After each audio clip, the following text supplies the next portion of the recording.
Oke, selamat malam untuk teman-teman semua. Jadi yang kita bahas malam hari ini ada sedikit menyinggung tentang gradien sebelum kita screening. Ya, nanti teman-teman yang mau bertanya boleh bertanya di grup. Nanti saya usahakan menjawab ya. Jadi mungkin sekitar 10 sampai 15 menit kita membahas tentang gradien dulu. Mungkin ada teman-teman yang baru bergabung juga. Nanti kita sambil refreshing ya, karena kelas membaca chart gradien kan sudah cukup lama dan itu cukup panjang. Jadi teman-teman yang nggak sempat nonton itu, ya kita coba refresh di sini sebentar ya. Singkat aja, nanti pembahasannya dari PDF aja ya. Saya jelaskan secepat-cepatnya gitu ya. Jadi poin-poinnya aja. Jadi teman-teman nanti semoga lebih mengerti tentang cat gradient seperti apa gitu ya. Oke, kita mulai dari sini. Ya, jadi apa sih sebenarnya cat gradient gitu. Jadi sebenarnya cat gradient ini ya itu tujuannya memberikan warna ya, pemberian warna pada candlestick untuk menentukan satu saham menarik atau tidak. Ya, jadi menariknya di sini menggunakan apa? Jadi menariknya di sini menggunakan data bandarmologi pastinya dan juga data teknikal ya. Sesuai dengan indikator dot ya, teman-teman. Nanti saya jelaskan ya. Selanjutnya ini ya warna yang diberikan itu didapat dari gabungan beberapa analisa dan indikator. Nah, makanya teman-teman yang biasa menggunakan filter gradient gitu ya, filter gradient makanya mungkin merasa kok dengan filter gradient GD3 itu biasanya naiknya tinggi-tinggi gitu ya. Ya, karena ada unsur volume dan teknikal di situ ya. Jadi kalau unsur volume dan teknikal pasti kenaikan harga itu memberikan poin yang besar seperti itu. Jadi dengan indikatornya semua memberikan nilai yang bagus ya. Jadi munculkan dot 3 GT3 seperti itu. Jadi eh, peluang yang didapat mungkin di saham yang sudah naik seperti ini ya, tinggi-tinggi seperti ini mungkin ya, risiko koreksi bisa ya, tapi peluang yang lain ada dari gradien konsisten ya. Gradien konsisten contohnya ini. Oke, jadi gradien candlestick itu sebenarnya tujuannya mempermudah kita menggunakan bandarmologi gitu ya, menggunakan bandarmologi dikombinasi dengan teknikal gitu ya. Jadi warna hijau menunjukkan saham itu menarik ya, mulai menarik ya. Warna merah menunjukkan saham yang tidak menarik seperti itu ya. Jadi sederhananya seperti itu. Nah, bedanya dari candlestick biasa, kalau candlestick biasa kan seperti ini. Pada saat candle hijau itu close-nya lebih tinggi daripada open. Nah, sedangkan untuk merah close-nya lebih rendah daripada open seperti itu ya. Kalau misalnya gradient candlestick ini nggak memperhitungkan open close-nya di posisi seperti apa gitu ya. Yang penting sesuai perhitungan gradiennya, nanti warnanya yang muncul seperti itu gitu ya. Jadi hijau ini baik, merah ini kurang baik seperti itu ya. Oke, lanjut aja. Ini untuk detailnya ya, ini untuk detailnya. Jadi gradien itu kalau misalnya kita membahas tentang filter gradien atau dengan menghitung gradien sebenarnya yang kita bahas itu keseluruhan dari merah sampai hijau ya. Ada merah pekat, ada hijau pekat gitu. Jadi kalau teman-teman membahas tentang gradien itu membahas semuanya. Kecuali kita misalnya spesifik mau membicarakan tentang gradien 3, oke, yang hijau pekat seperti ini ya. Selanjutnya dari angka ini digunakan di filter, warna digunakan di chart ya. Ini contohnya seperti ini, chartnya ya. Jadi analisa yang menyusun itu apa? Ini ya, lima kotak-kotak ini yang menyusun gitu ya. Dimulai dari bawah itu satu, dua, tiga, empat, lima gitu ya. Di bawah itu indikator bandarmologi, kedua itu retailmologi, ketiga ini yang paling sering ditanya, apakah indikator bandarmologi termasuk di konsisten akumulasi termasuk gitu. Ya jadi biasanya indikator bandarmologi atau dot satunya on gitu, dot tiganya kemungkinannya on ya, kemungkinan. Tapi kan di sini karena ada unsur konsistensi, apakah konsisten gitu, apakah ada unsur retailnya juga di dot tiga, ada gitu ya. Perhitungannya mungkin nggak saya bahas ya karena perhitungannya cukup rumit gitu, jadi yang saya bahas ada hubungannya ya, dot tiga ada hubungannya dengan dot satu dan dot dua, makanya ada beberapa teman mungkin yang menggunakan dot satu dot dua juga sebagai landasan untuk melakukan analisa sebelum menganalisa Broksum lebih lanjut seperti itu ya. Nah, ini dia indikator keempat ini, dot 4 ini indikator technical MA ya. Dan yang terakhir ini indikator volume. Indikator volume pun ada hubungannya dengan satu 2 3 gitu. Jadi mereka saling berhubungan ya. Pada saat terjadi distribusi, kalau teman-teman perhatikan jarang dot 5-nya on gitu ya. Teman-teman perhatikan coba ya. Itu mungkin yang belum pernah saya bahas tapi teman-teman perhatikan ya. Jadi warna hijau ini memberikan sinyal artinya oke gitu ya. Secara teknologi di hari tersebut oke ya. Ini artinya beberapa hari terakhir oke gitu. Ya, dot tiganya juga.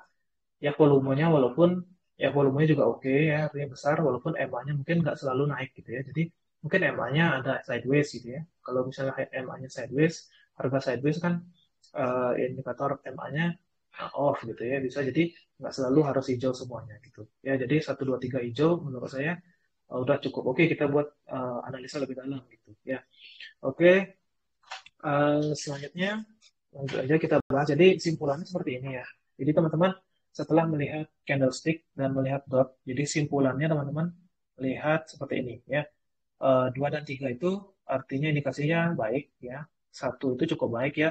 Kuning ini hati-hati ya. Sering ada pertanyaan, candle kuning kok naiknya tinggi ya. Artinya secara gradien itu nggak ada distribusi yang mungkin netral. Kalaupun distribusi kecil, tapi secara teknikal mungkin ada yang membantu ya. Seperti itu ya.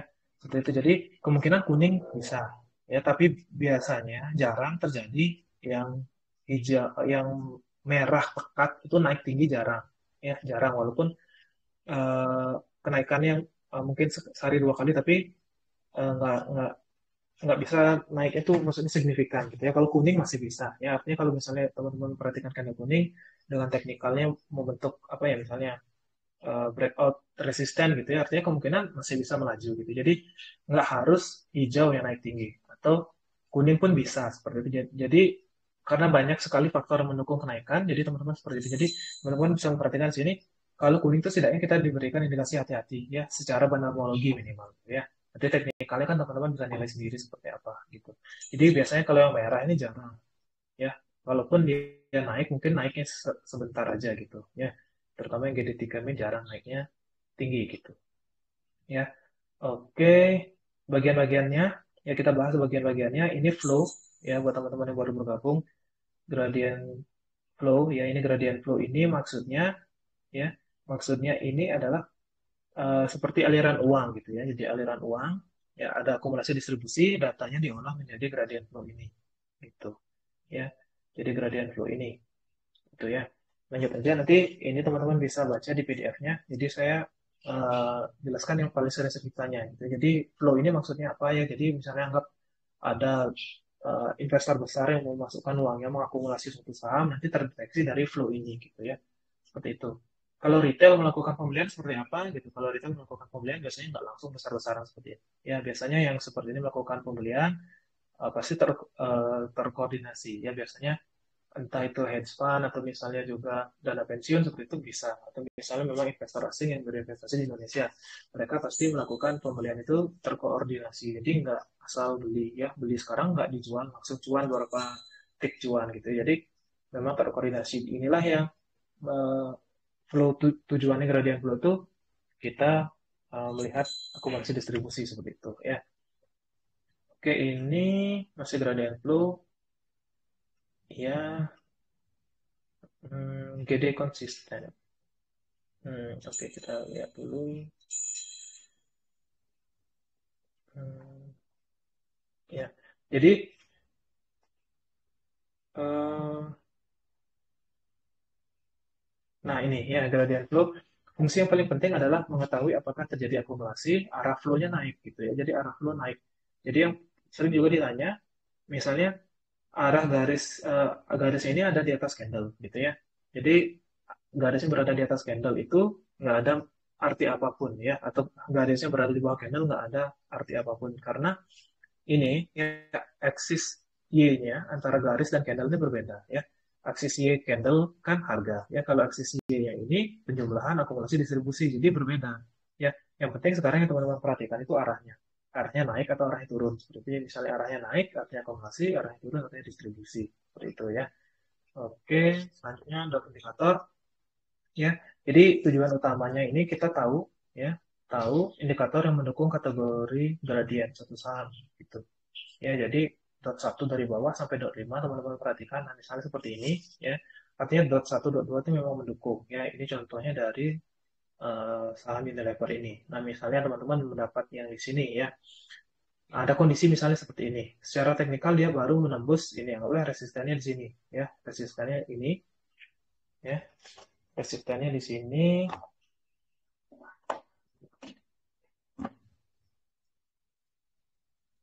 Teman-teman perhatikan resistennya di sini. Nah, pada saat melihat resisten seperti ini dan berhasil menjebol ya.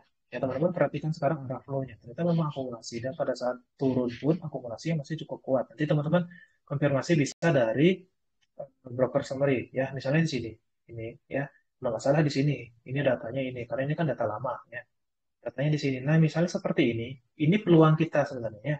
Karena pada saat dia harganya mulai naik dan jebol resistennya, ini ada konsisten ya, gradiennya 3 kali, warna hijau. Nah, arah flow-nya juga naik terus seperti ini.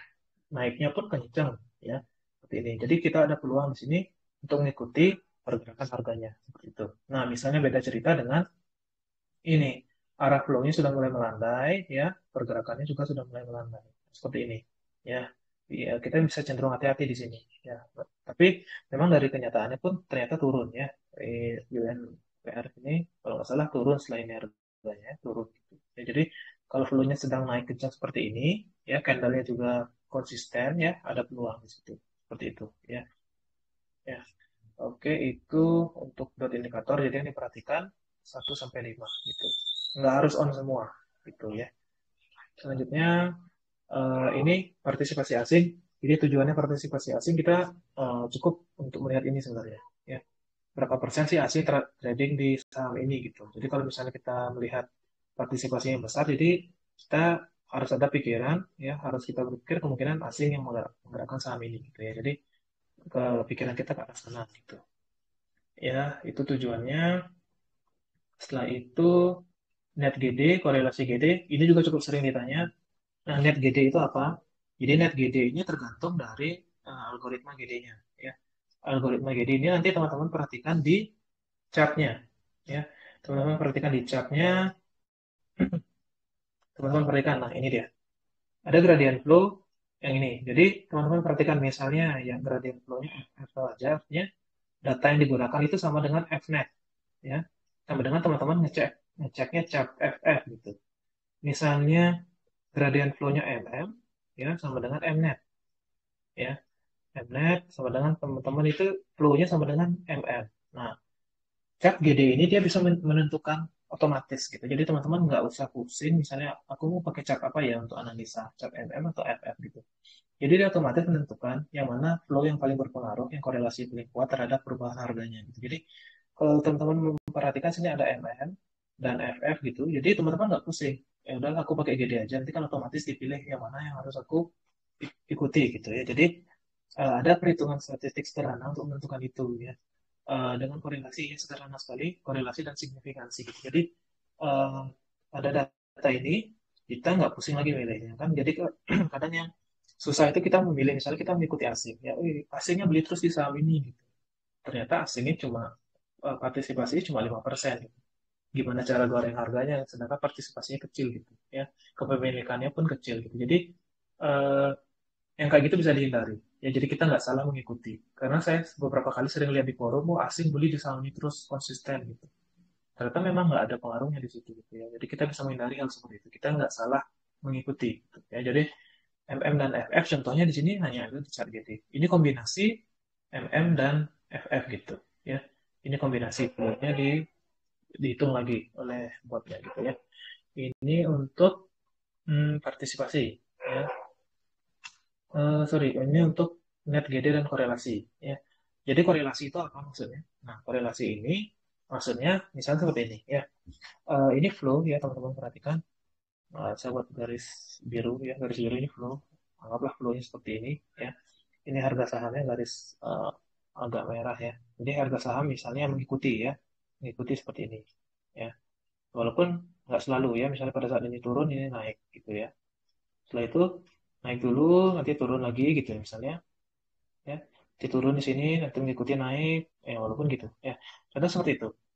Kemungkinan yang seperti ini flow-nya positif ya, karena arah arah harga ini, perubahan harga, dan ini flow ya. Perubahan harganya mengikuti flow-nya. Jadi arahnya positif ya, teman-teman perhatikan yang di sini ya, teman-teman perhatikan ini perubahan harga yang ini jelas ya. Candle ini mewakili perubahan harga, harganya naik, maka flow-nya naik juga. Ini artinya korelasi positif gitu ya. Korelasinya positif karena karena flow-nya naik ya, flow-nya itu naik, harga juga naik gitu. Harga juga naik. Ini biasanya memang pergerakan yang melakukan akumulasi seperti itu ya. Jadi teman-teman memperhatikan korelasi itu nilainya ya. Jadi batasan nilai yang saya pakai ya, yang biasa saya pakai itu untuk korelasi lebih dari 0,3 gitu. Ya, jadi lebih dari 0,3 teman-teman perhatikan artinya bisa menggunakan metode gradient flow. Nah, gimana cerita misalnya nilainya di bawah 0,3 ya, misalnya 0,1 gitu atau 0,04 gitu atau 0,05 deh. Ya, artinya metode ini kurang bisa dipakai ya. Candle-nya nanti kuning kok dominan. Kalau teman-teman perhatikan untuk flow-nya yang eh, korelasinya yang rendah, candle-nya dominan kuning gitu. Ya, dominan kuning, pasti kuning cenderung merah gitu. Jadi di situ sebenarnya tadi kasih tanda kalau misalnya flow-nya bagus pasti ada candle hijaunya gitu ya. Atau korelasinya bagus pasti ada candle hijaunya. Jadi kalau ada korelasi yang kecil ya dominan kuning. Teman-teman coba perhatikan nanti ya. Oke, itu untuk korelasi positif. Gimana korelasi negatif? Itu biasanya terjadi di net retail ya. Ya, net retail. Ya, ini untuk penjelasannya. Ya, ini untuk teorinya, penjelasannya. Korelasi itu nilai yang menunjukkan kekuatan dan arah hubungan linear antara dua perubahan cat. Jadi cuma hubungan linear aja. Jadi tidak menunjukkan sebab akibat. Hanya menunjukkan korelasinya aja gitu ya. Oke, selanjutnya net retail. Nah, kalau net retail itu menariknya korelasinya negatif ya. Sama seperti tadi. Kalau untuk korelasi yang negatif, korelasi yang negatif itu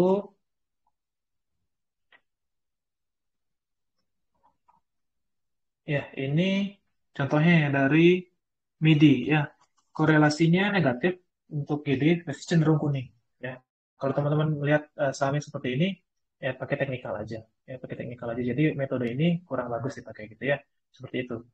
Ini untuk MIDI contohnya terima kasih untuk Kak Eni ya. Kita lanjut untuk retail.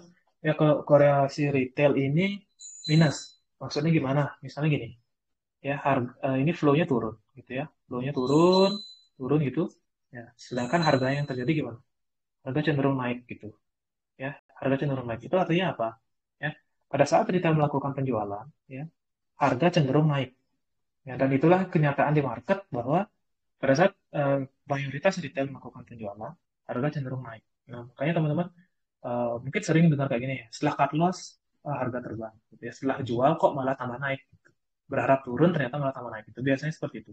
Dan banyak kejadian seperti itu. Jadi itulah yang dimaksud dengan korelasi negatif. Ya, jadi berbalik dia.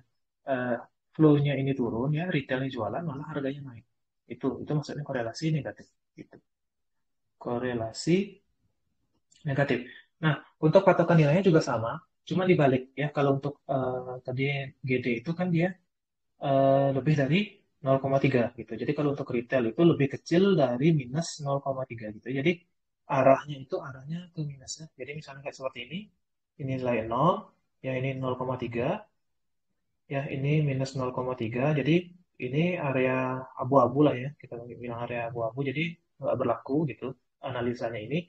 Jadi yang dipakai ini kalau di sini untuk MM, FF, dan GD ya sedangkan di area ini untuk RT khususnya gitu. Jadi kalau misalnya teman-teman mau menganalisa retailnya, usahakan korelasinya lebih kecil dari 0,3. Sedangkan kalau teman-teman mau menganalisa LM, RF, dan GD lebih besar dari 0,3 gitu. Ya jadi seperti itu. Jadi nanti nggak bingung lagi untuk korelasi ya.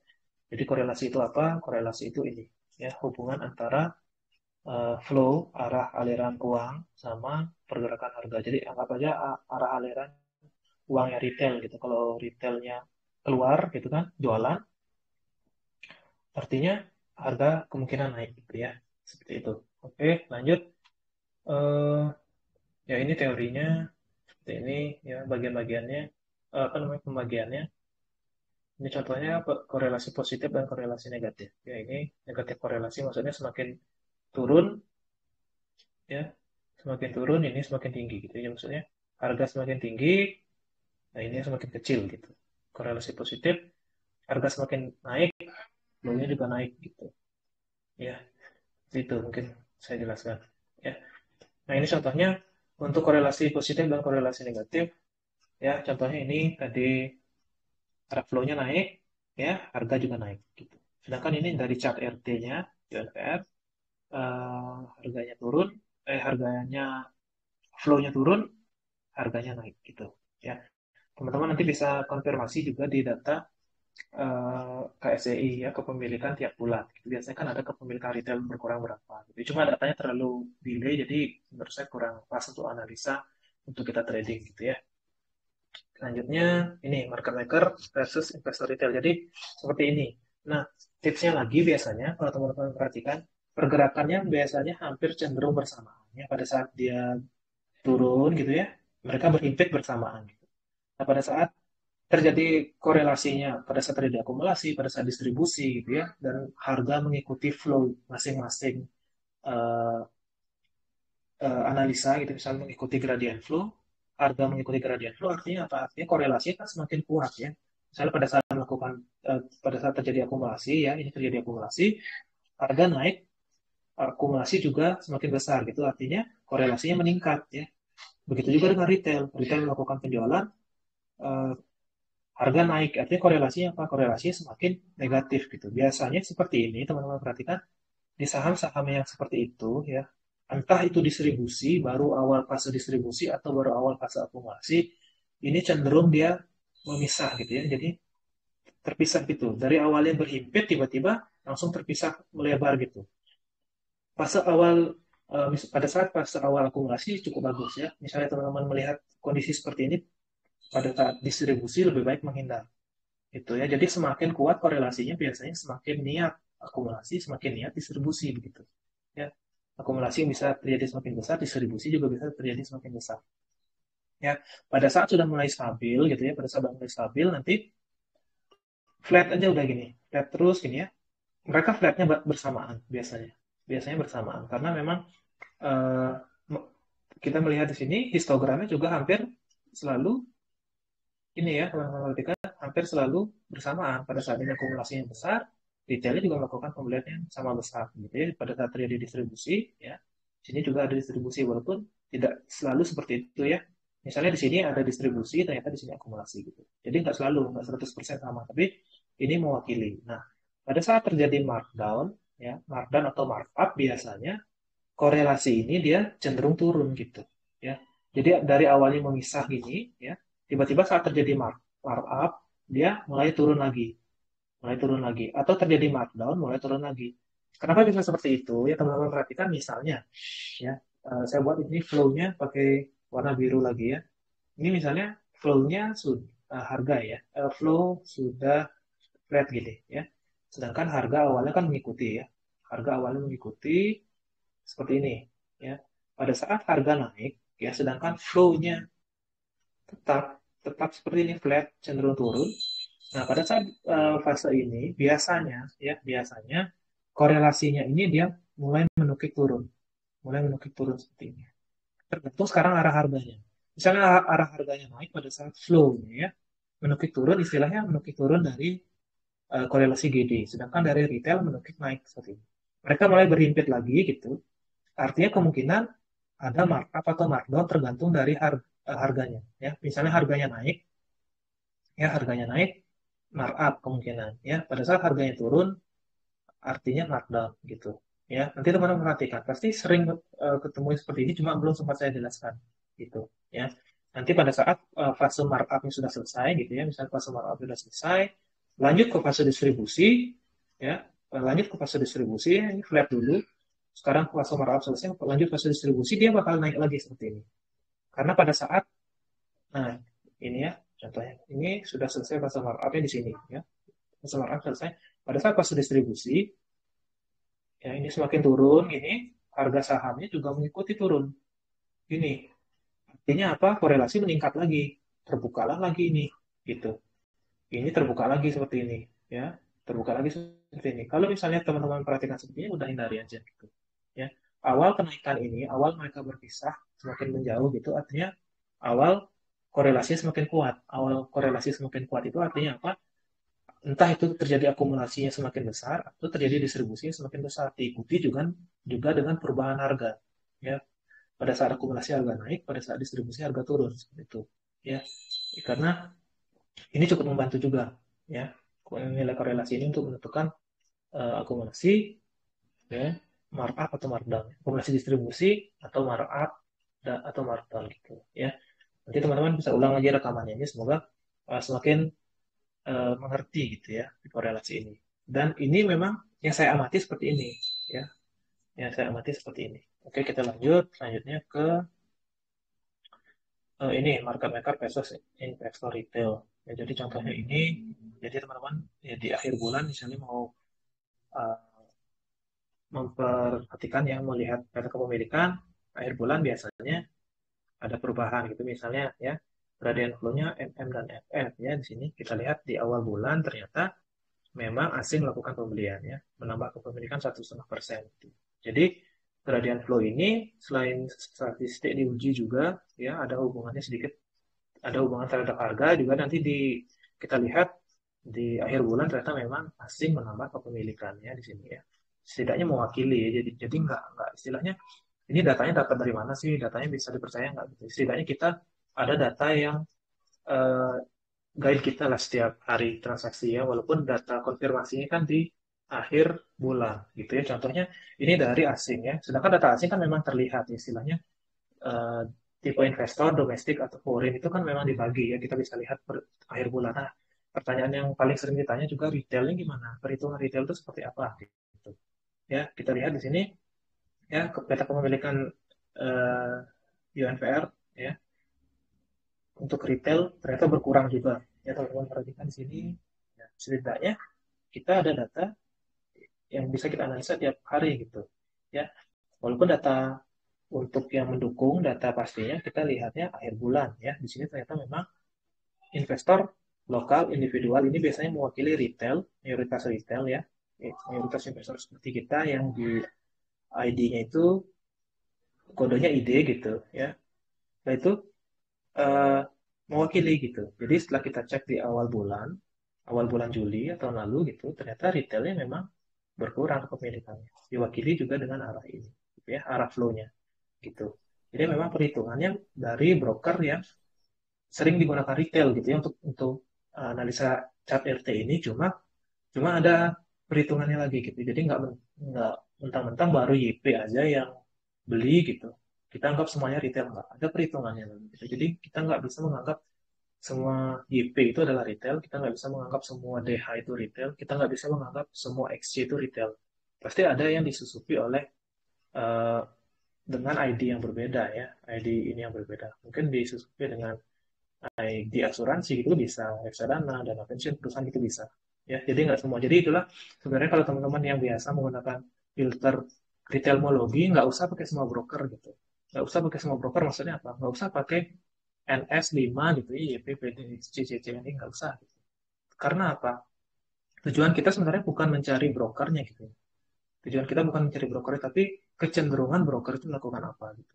Misalnya teman-teman hanya menggunakan mayoritas yang dipakai retail, misalnya mencari penjualan dari YP, PD, NI gitu, bisa cukup itu aja. Tapi ditambah dengan filter ya, tambah dengan filter yang mewakili retail ya. Bisa dengan RNet ya, bisa dengan RNet atau misalnya RPNet bisa ya. Ini sebenarnya cukup membantu karena di data ini ya data sudah diolah, bukan data mentah gitu. Ya, jadi kalau misalnya teman-teman hanya menganggap YP itu sebagai retail ya, YP sebagai retail pada saat YP melakukan distribusi gitu, misalnya dan disusupi memang oleh bandar gitu, biasanya malah cenderung RPNet-nya malah apa ya, terjadi pembelian gitu, pembeliannya kuat gitu. Jadi kan nggak masuk gitu ya. Jadi lebih baik kita menggunakan data RPNet karena datanya udah diolah. Ya, walaupun kita misalnya mau mencari YPPD jualan, bolehlah pakai beberapa aja gitu. Kita nggak semua gitu ya. Jadi semoga teman-teman balik lagi analisa banarmologi itu ke banarmologi yang umum, bukan banarmologi yang khusus per broker gitu ya. Seperti itu. Jadi analisanya yang umum dulu, nanti baru ke khusus. Jangan kita dari khusus langsungnya kita ngelihat brokernya langsung. Jangan ya. Nanti kita salah mengikuti gitu. Jadi takutnya kan kalau salah mengikuti kan tersesat gitu ya. Jadi lebih baik yang umum dulu, baca keterangan broker summary seperti apa, nanti baru kita analisa lebih detail satu persatu gitu. Ya ini untuk retail, market maker versus investor retail, ya ini untuk Antam, ya sama juga. Ini asing total berkurang, Dan di sini juga chartnya sama MM dan FF, ya, kepemilikan asing berkurang. Kita lihat untuk retail, ya, kita lihat untuk retail ternyata meningkat hampir 6% di periode periode ini ya, di periode ini meningkat hampir 6%. Artinya memang retail melakukan pembelian besar-besaran. Ya, di sini juga yang memotori penurunannya di sini penjualan dari investor asing, ada juga dari asuransi, ya, asuransi lokal, reksadana lokal, ya, yang target penjualannya memang ke investor lokal individual di sini di retail ya, gitu. Ya, jadi teman-teman perhatikan, ya, teman-teman perhatikan nggak semuanya kok. Misalnya asing jualan, retailnya harus lokal. Maksudnya lokal itu cuma maksudnya gini. Ya, teman-teman perhatikan sini MM dan FF gitu ya. Maksudnya nggak harus kok misalnya pada saat melihat ini MM dan FF itu nggak harus kok yang jadi sasaran penjualan asing ya, misalnya di sini pun asing yang jualan, dan teman-teman cek chart FF-nya asing yang melakukan penjualan, nggak harus kok targetnya itu cuma lokal aja gitu ya, lokal individu aja, bisa juga target mereka jualan ke yang lain gitu ya, yang lain. Tapi di sini kebetulan memang mereka barengan ya, dari asing ya, yang memotori penurunan juga di sini ada asuransi, ada reksadana, dana pensiun, sekuritas gitu. Jadi yang menampung semua pembelian penjualan yang dilakukan oleh ini ya retail gitu ya. Seperti itu. Jadi setidaknya teman-teman perhatikan walaupun datanya ini diolah setiap hari dan kita nggak jelas ya, nggak tahu ini beneran retail nggak ya, tapi setidaknya menggambarkan ada yang terlihat gitu ya dari sini. Jadi teman-teman perhatikan ada memang tercermin ya, istilahnya ada cerminan sedikit perubahannya seperti itu ya, seperti itu.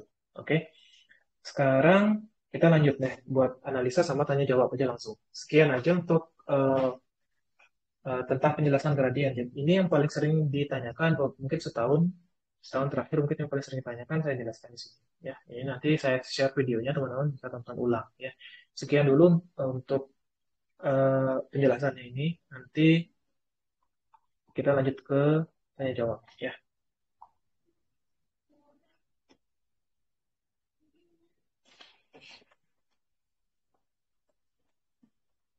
oke dari atas. Ya, Eh, dari Pak Pak Davin ya. Setelah screening yang penting juga cara entry-nya kapan dan gimana. Ya, kalau biasanya entry kan tergantung. Ya, entry tergantung. Nah, misalnya contohnya, ya contohnya saya mau screening ya, screening eh ini WL saya ya. Coba deh kita lihat dari WL ini dulu. Hmm, cuan, coba kita cek dulu. Hmm, tergantung sih kalau cara entry ya. Ini udah naik. Ya, coba deh kita analisa dari awal.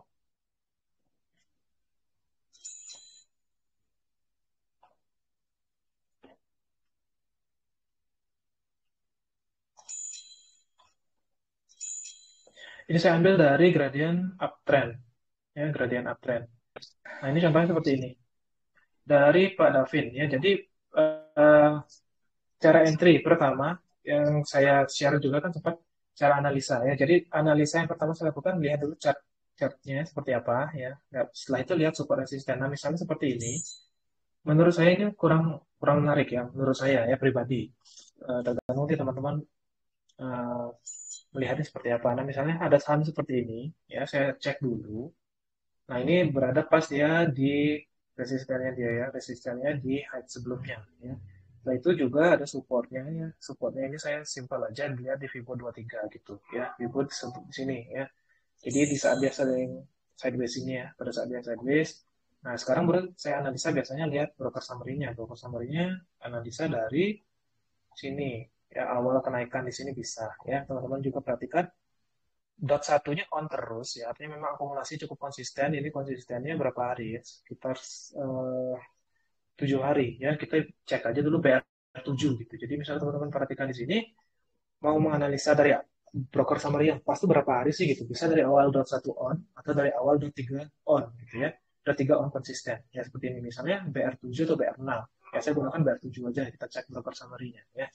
Setelah itu kita cek BR7 in gitu. Kita lihat dulu average-nya berapa ya. Average-nya akumulasi sedang netral jadi ya di sini mainnya cukup rapi artinya kemungkinan bandarnya ya mainnya cukup rapi pakai banyak broker jadi kita nggak bisa menganggap salah satu broker di sini sebagai uh, bandar ya kita lebih melihat secara general gitu jadi lihat di sini kita lihat average-nya 762 average 762 sekitar sekarang 785 jadi 762 itu sekitar ya di atas Wibo ini dikit ya di sini tengah-tengah sini ya sekitar di sini jadi kalau saya seperti ini sih kalau misalnya eh, entry ya nunggu koreksi aja dulu deh. Biasanya saya jarang entry yang seperti ini pada saat harga naik kayak gini caranya nunggu koreksi dulu kalau dapat ya udah. Kalau dapat kalau enggak ya cari yang lain gitu ya. Oke itu contohnya satu. Ya, contoh satu misalnya cari yang eh, agak gini dah sedikit ya,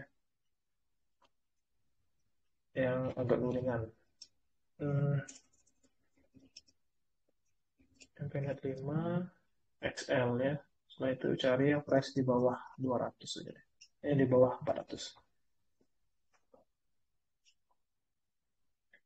Eh ini cukup ini cukup banyak pilihan sahamnya cari yang perubahan harganya kurang dari 5 deh ya, perubahan harga satu minggu terakhir kurang dari 5 ada Budi ada GPSO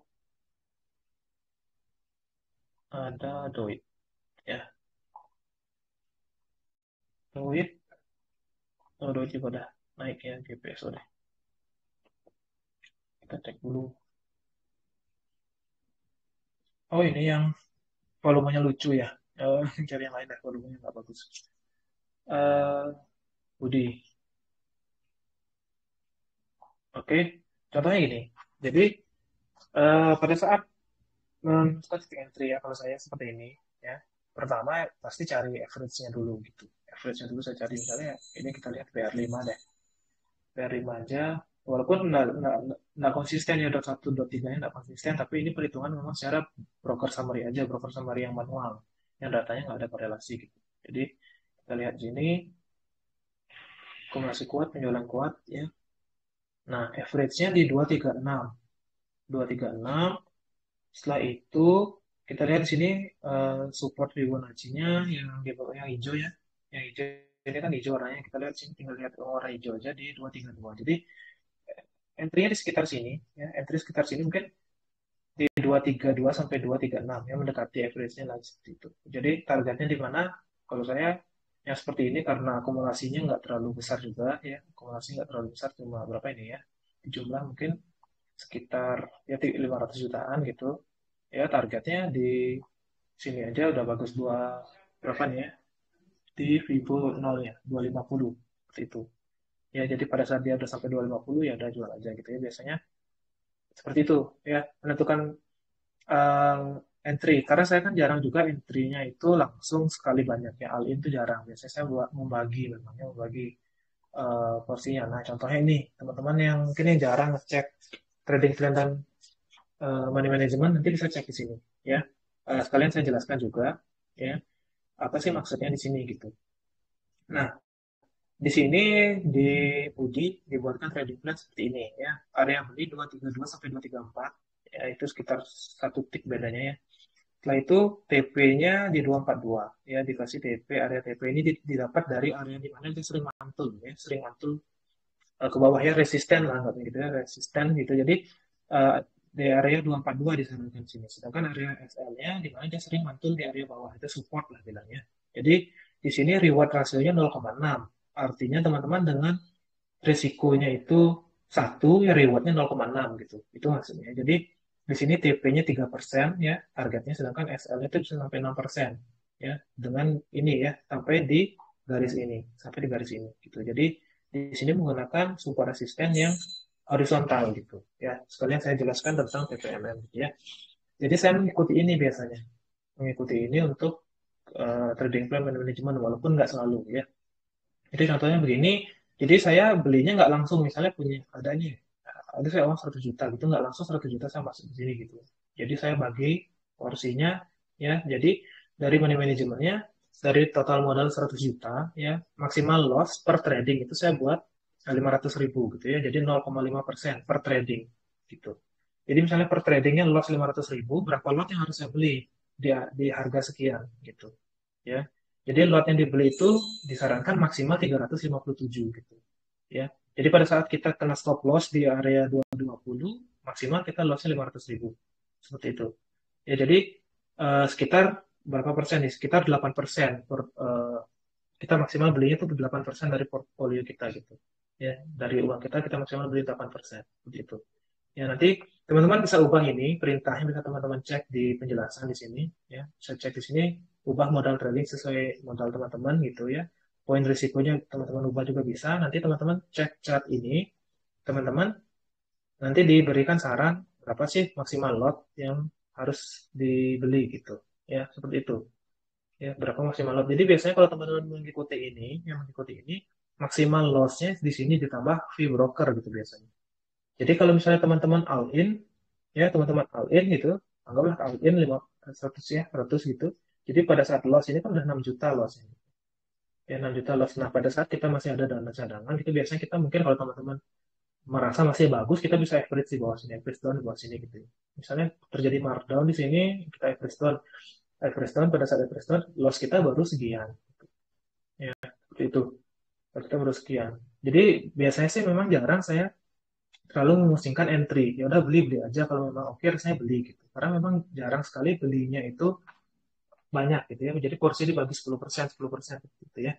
Gitu. Jadi kalau di teman-teman ditanya saya entry seperti apa, saya entry simple aja. Oke, ini cukup bagus, support resistennya simple gitu, ya udah beli gitu. Kalaupun turun, maksimal turunnya senilai ini gitu ya, senilai maksimal loss yang saya tentukan ini. Teman-teman bisa kok tentukan maksimal lossnya mungkin 0,2, 0,3 atau 1%, seperti itu bisa. Nanti jumlah lotnya ini yang disesuaikan sama potnya gitu. Ya, oke. Selanjutnya itu untuk eh, Davin.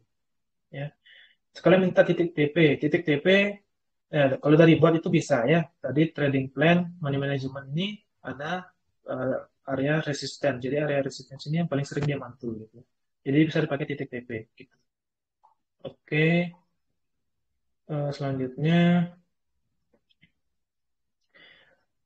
eh jangan lupa tiap habis lihat chart cocokkan dengan lotnya. Oke, cocokkan dengan lot bisa bang. Jadi cocokkan dengan lot itu mungkin saham ini dibeli sama broker ini, dibeli sama broker ini, bisa ya, bisa dicocokkan gitu.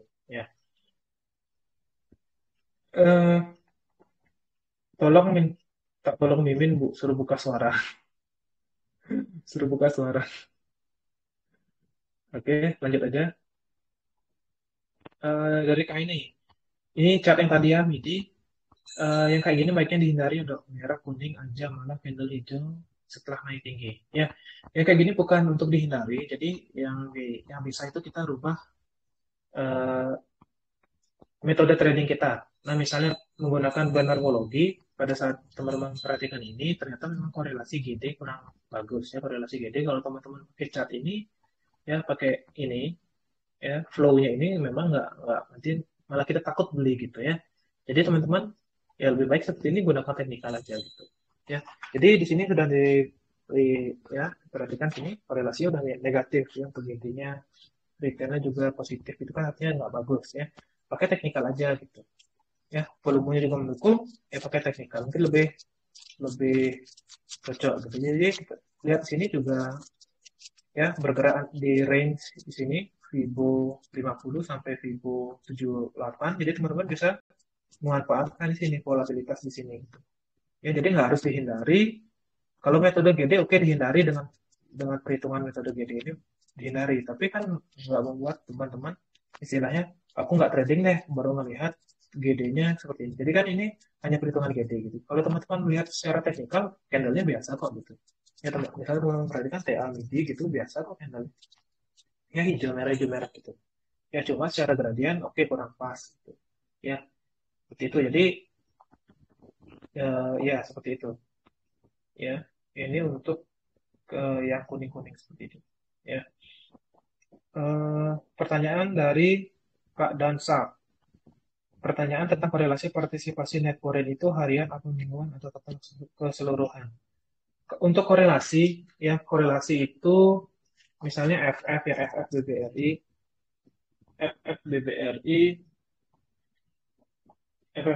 sini korelasi 0,72. Oke, memang asing di sini yang punya peran ya. Apalagi partisipasinya sampai 67%. Dia memang asing.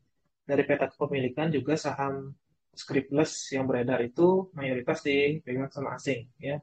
Hampir 78%. Jadi korelasi di sini ya kombinasi korelasi jangka pendek, jangka panjang itu kombinasi cuma yang ditampilkan di sini average-nya gitu ya. Average yang ditampilkan.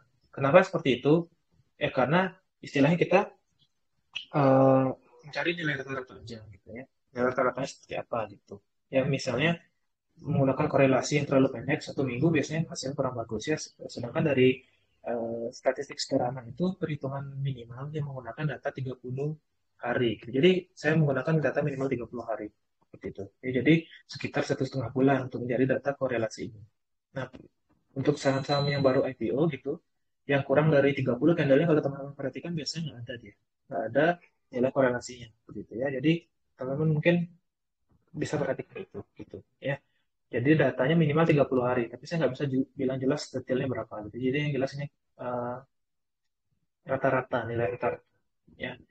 Oke. Dari Pak Wiko, tambahan pertanyaannya sama juga jika keseluruhan data yang diambil berapa hari? Minimal 30 hari. Karena untuk perhitungan korelasi 30 hari itu sudah minim. Ya, di bawah itu mungkin nggak bagus hasilnya. Seperti itu. Ya. Oke. Selanjutnya, kalau gradiennya coret-coret itu gimana? Contoh gradien coret-coret kayak gergaji gitu ya. Ininya, flow-nya. Misalnya DGD, DGIK. Kayaknya beberapa bulan yang lalu memang coret-coret. Nah, seperti ini.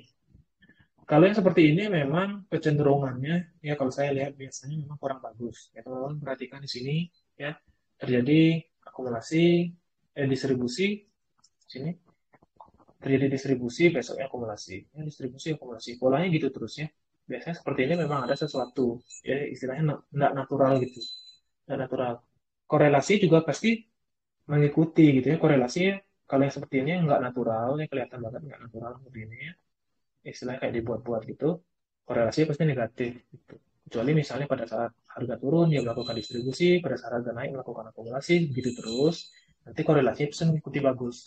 Ya, seperti itu. Jadi yang seperti ini sih, kalau teman-teman mau trading ya lebih baik mungkin pakai teknikal aja gitu. Atau misalnya pakai broker summary cuma biasanya seperti ini kurang gini juga ya, cenderung tektok gitu. Berarti mungkin BR5 cenderung tektok antar tim bandarnya gitu. Jadi tektoknya nggak halus gitu ya, tektoknya agak kasar gitu ya. Ini kalau perhatikan ya net profit ratio 0,8. Ya ini kan NBR kita nggak jelas kelihatan ya, nggak jelas kelihatan. Nah kita harus cek TBR-nya seperti apa gitu. Biasanya seperti ini pasti ada top satu top 2-nya itu beda dari top satu top 2 ini. Biasanya seperti itu. Ya coba kita cek. Ini kan top satu top 2-nya YP, BR gitu ya, BK, PC. Coba kita cek. Biasanya top satu top 2-nya itu ini beda. TBR 5, DGIK.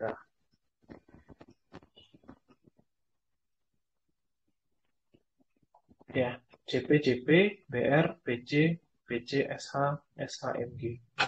Ya kemungkinan cuma oper-oper gini ya. Oper sini, sini oper sini gitu. Oper sini gitu. YP-nya di bawah. Sedangkan YP di sini kan ada di atas ya bahkan ya.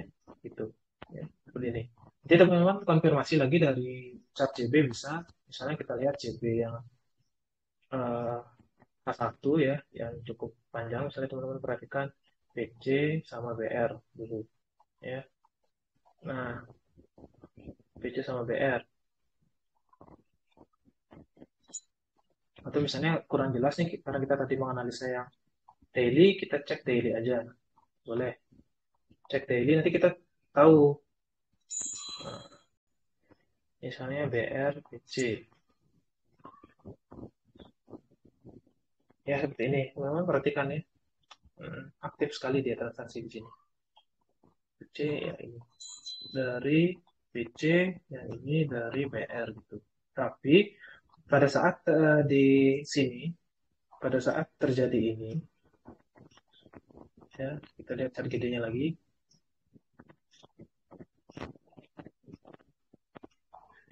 Kita lihat chart GD-nya. Nah, pada saat terjadi ini, ya kan tadi kelihatan aktif transaksi itu. Nah, pada saat ini terjadi distribusi, salah satu broker opernya itu ke banyak broker. Jadi yang net sell itu cuma antara BC atau BR gitu di sini. BC atau BR, salah satu aja. Nah, keesokan harinya polanya diulang lagi, cuma kebalikannya. Yang lain pada ngebid, pada over gitu ya. Teman-teman yang over lebih banyak, nanti di HK sama satu broker, jadi kelihatan akumulasi. Gitu terus diulangnya. Yang seperti itu biasanya kalau misalnya di saham-saham repo seperti BP gitu biasanya tetap diulang terus ya. Misalnya yang beli sedikit broker, nanti yang over itu atau yang jual, yang istilahnya yang pasang over itu sedikit lebih banyak brokernya, dia garisnya itu lurus terus gitu ya, lurus terus 45 derajat ke kanan atas gitu, seperti itu ya. Kalau yang ini dia giliran aja, dia overnya sekarang beli besok jual, sekarang sekarang jual besok beli, ya ini netral biasa lagi, sekarang jual lagi besok beli, jadi keulang gitu ya. Jadi yang seperti ini tercermin kok dari korelasinya kurang bagus gitu ya, korelasinya lebih negatif biasanya. Kalau teman-teman mau trading seperti di saham-saham seperti ini ya pakai teknikal aja. Ini kebetulan dia ada di supportnya ya, teman-teman perhatikan di sini supportnya, coba deh di sini. Misalnya teman-teman mau entry di sini, target TP-nya di resisten selanjutnya. Ya, resisten di sini di Fibo ini, Fibo 13, Fibo 38 di 131 atau Fibo 23 di 138 gitu. Ya, pakai teknikal sederhana seperti itu aja cukup ya. Oke, itu contohnya. Eh, ini untuk Pak Arwan gradian coret-coret ya. Hmm,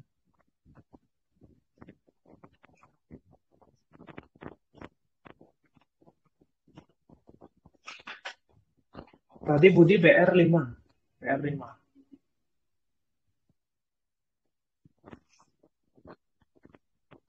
Boleh, tanya langsung boleh. Tanya langsung boleh. Nanti kalau Inwah boleh tanya langsung. Open aja mic-nya, nanti tanya langsung.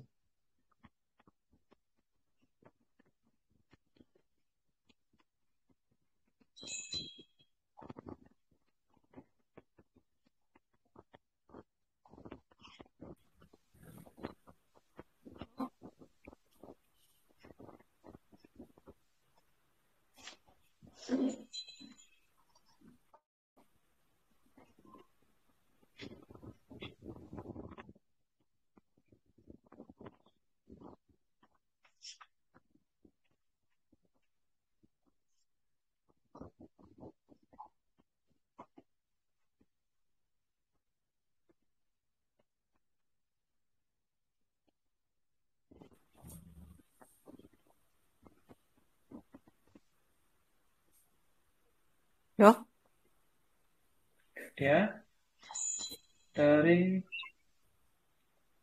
ya yang malam silakan. dok. Hmm, Ya tadi selamat tolong malam dong Pak. yang chart DGIK yang terakhir dok. Tadi pakai contoh yang Hmm, itu aja. ya, chat Yang DGK. ya, yang 3 panel Hmm, bawah dok. 3 panel bawah. Ya. Ya, ini kan terutama yang net GD sama yang net retail itu. Tadi Hmm, dokter bilang ya. yang bagus yang menyempit ya dok. Yang melebar kalau bisa. Oh Yang yang melebar. Ah, tapi arahnya melebar. apa mulai dari jadi yang GD mulai ke atas, yang retail mulai ke bawah gitu maksudnya kan? Iya, iya, Nah, iya seperti itu. Hmm. pertanyaan saya ini menyangkut itu eh, yang 2 panel bawah ini kan angka yang sebelah kanan itu kan menunjukkan kuantitatifnya lot ya dok. Iya, sebelah kanan ya. Eh, Aksis ya, aksis Y-nya berbeda. Iya, ya. betul. Kalau kuantitatif korelasi GD-nya gimana dok itu? Jadi Korelasi GD. eh, ya dia angka nolnya di mana? Jadi kita lihat Hmm. apakah dia bertambah minus, kayak retailnya bertambah minus atau bertambah plusnya itu, Hmm. acuannya dari mana dok? Hmm. Oh Apakah iya. lihat yang terdahulu gitu. Jadi hari sebelumnya misalkan hari ini detailnya di titik itu 0,02. Berarti kalau besok apa namanya naik berarti dia lebih dari 0,02 gitu dok. Mm-mm. Ya. Terus Jadi kemudian kemudian yang kedua kan tadi kan mulainya bagusnya yang melebar ya dok ya. Jadi yang mm, GD-nya ke atas, retailnya ke bawah. Nah, titik mulai melebarnya itu bagusnya mulai dari mana ya dok? Seperti oh kita ya. lihat yang di detik ini, yang di tanggal 13 April kan dia mulai melebar ya dok. Mm, GD-nya ke atas, retailnya ke bawah. Yang bagus yang mm. seperti itu atau yang sekarang ini dok? Yang sekarang yang Oh terakhir ya. itu, yang terakhir ini kan juga nanti kalau dia bisa melebar juga kan gitu. Jadi Ya. retailnya akan ke bawah. Kemungkinan ini yang sekarang yang terakhir ini Mm, dok. Retailnya mm. ke bawah, GD-nya mungkin ke atas dok. Yang bagus mulai Ya. dari pinggir yang Mana? tanggal 13 April atau yang melebar yang kemungkinan nanti ini nih, dok. Yang terakhir ini dok. Ya. Kasih dok. Oke. Ya, terima kasih untuk pertanyaannya. Jadi, kita kembali lagi ke sini sebenarnya. Jadi, ditanya acuannya di mana? Sebenarnya nilai acuan yang paling pas dipakai itu nilai acuan terakhir. Ya. Nilai acuan terakhir itu lihatnya di sini, ya, nilai korelasi di sini. Ya. Kenapa seperti itu? Ya, karena nilai di sini, nilai ini terakhir ini menunjukkan nilai korelasi ini. Nah, filter atau saringan pertama yang kita lakukan itu saringan di nilai ini. Nah, misalnya nilainya 0 minus ya, sesuai yang tadi di sini ya, sesuai yang tadi di sini ya, sesuai yang tadi mana ya tadi ya. Bentar. Ya, sesuai yang tadi di sini ya, sesuai tadi di sini. Jadi untuk menganalisa RT ya, menganalisa RT itu menganalisa RT kita harus minimal melihat datanya itu minus ya. Jadi seperti DGIK di sini, DGIK kita lihat datanya ternyata eh, positif bahkan. Ya, jadi yang seperti ini analisa GD udah nggak bisa dipakai analisa gradient flow-nya. Jadi arahnya mungkin sudah menganalisa teknikal aja gitu. Ya, di sini arahnya udah analisanya udah berbeda. Di sini kan korelasi retailnya positif, sedangkan yang syarat pertama ya syarat pertama kita cari retailnya yang negatif ya bahkan negatifnya lebih kecil dari 0 minus 0,3 ya gitu. Sedangkan untuk MM, FF atau GD itu nilainya sudah pasti positif gitu ya. Kita cari yang lebih besar dari 0,3. Sedangkan di sini sudah tidak memenuhi syarat, minus nilainya gitu ya. Jadi titik acuannya gimana? Titik acuan kita pertama yaitu nilai korelasi terakhir itu harus gitu ya, di atas 0,3 atau di bawah 0,3 minus 0,3 untuk retail. Ya, contohnya misalnya kita mencari saham yang baru terjadi akumulasi dan harganya naik ya. Misalnya contohnya udah naik ya. GD unik. Jadi ini bukan ajakan, ini harganya udah cukup tinggi juga. Jadi kita eh, studi aja ya. GD unik seperti ini ya.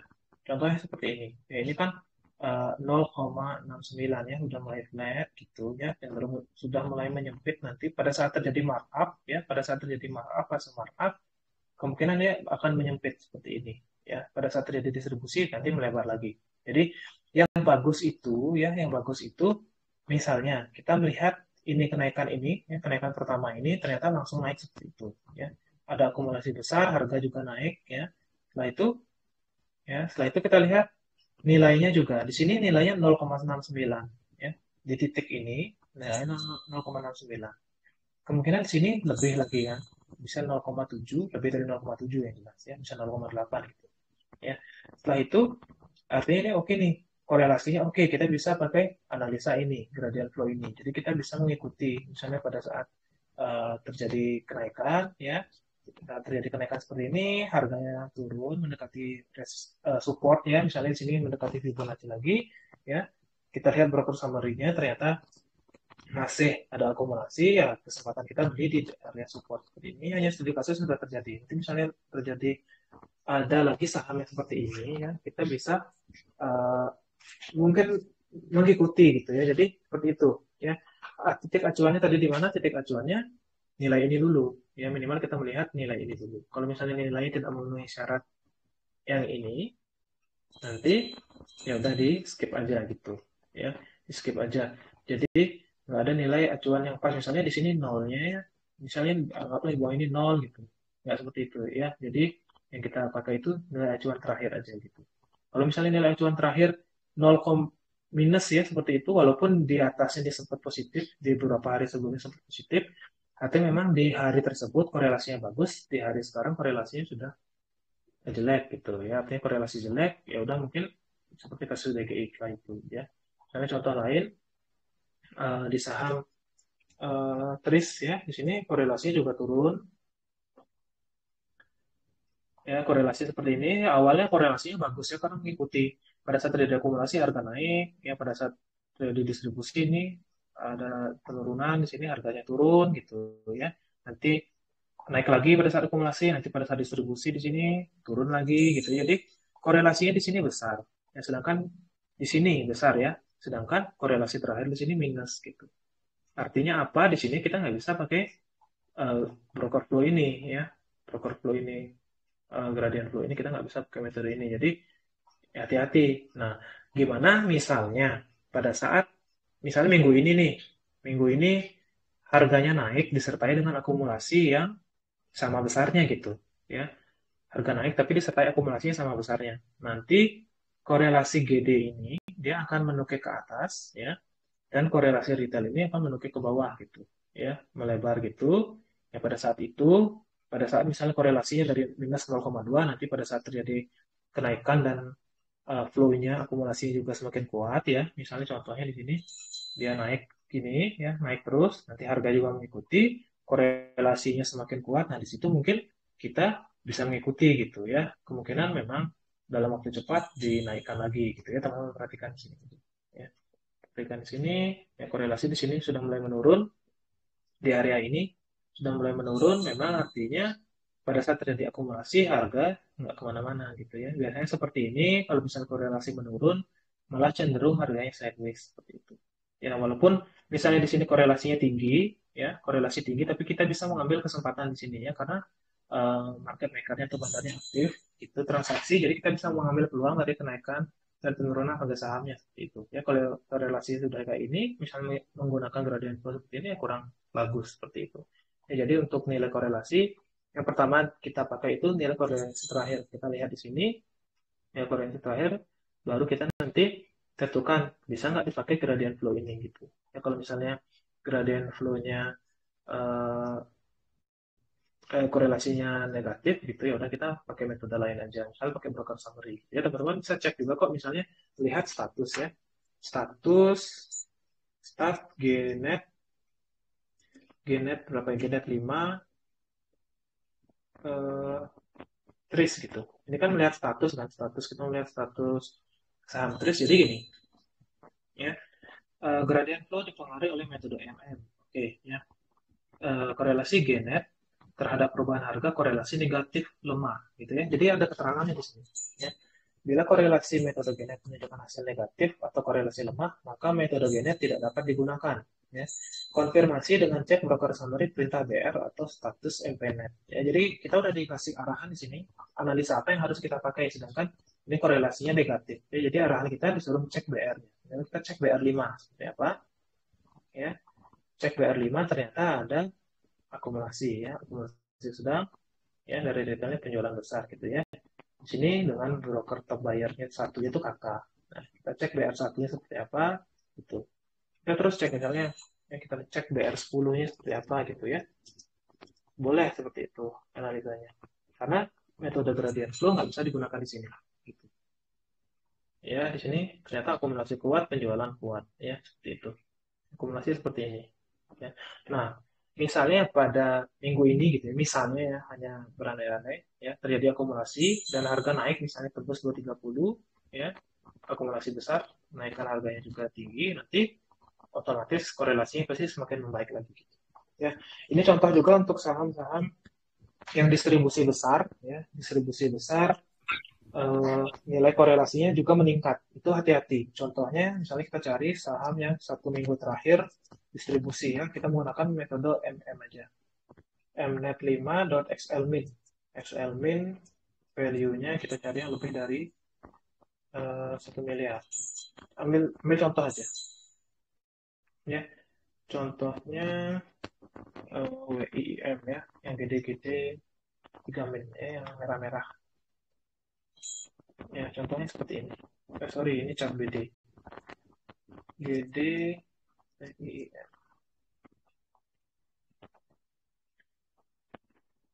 Oke, contohnya seperti ini ya. Pada saat terjadi fase markup, ya, saya bilang tadi, markup atau markdown itu tergantung dari arah harganya.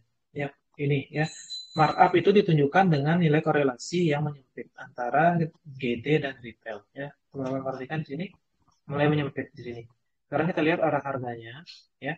Di sini dari awalnya kemungkinan sih ini aja sekarang 0,35. Ya, kemungkinan di sini sekitar 0,5 atau 0,6 seperti itu ya. Jadi ya lebih lah dari 0,35 gitu ya.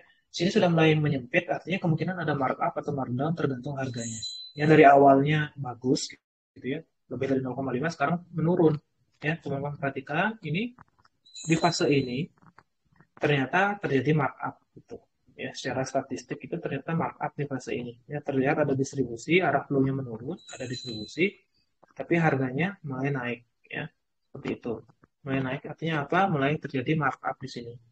Nah, pada saat terjadi markup itu indikasinya apa? Indikasi kenaikannya enggak.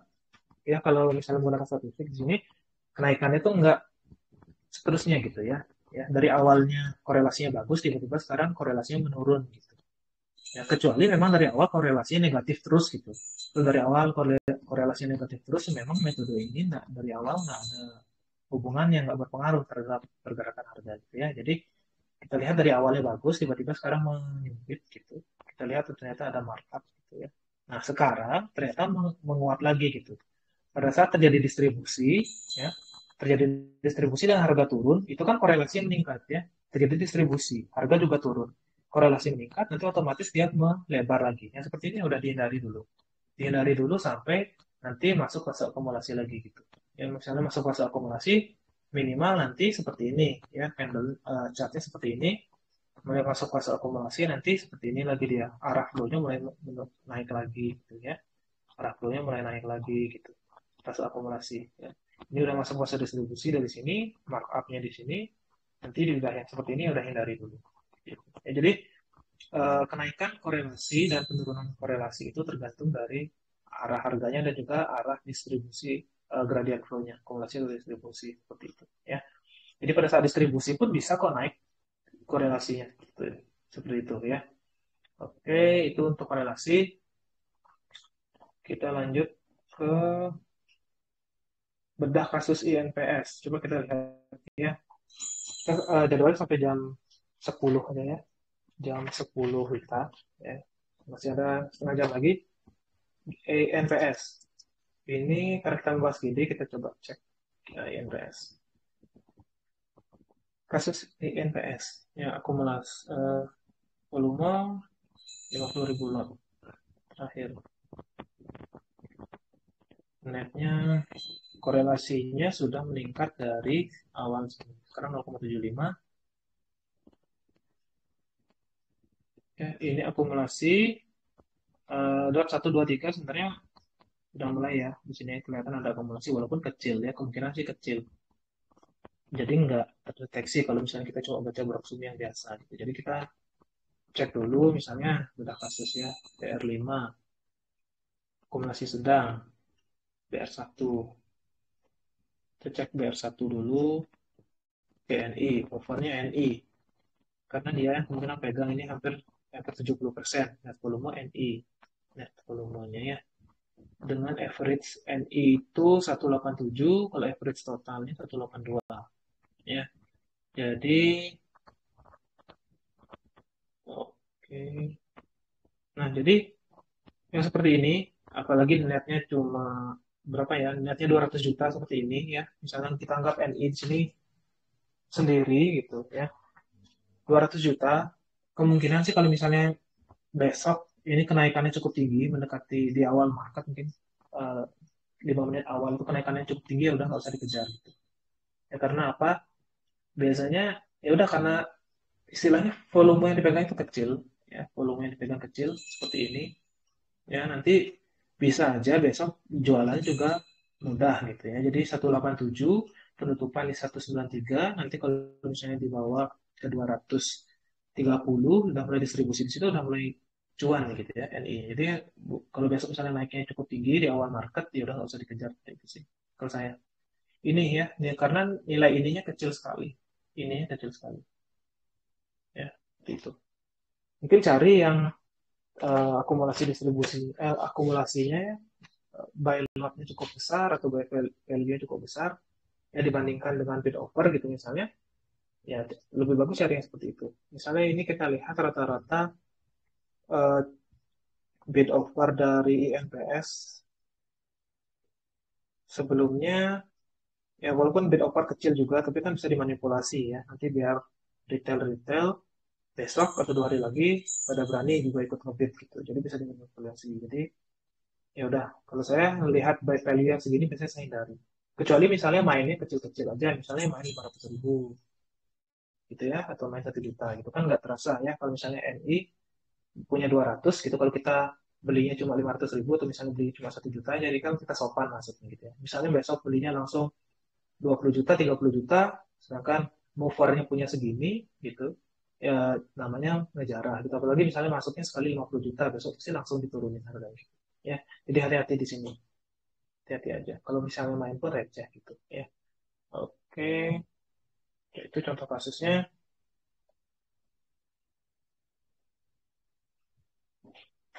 Hmm,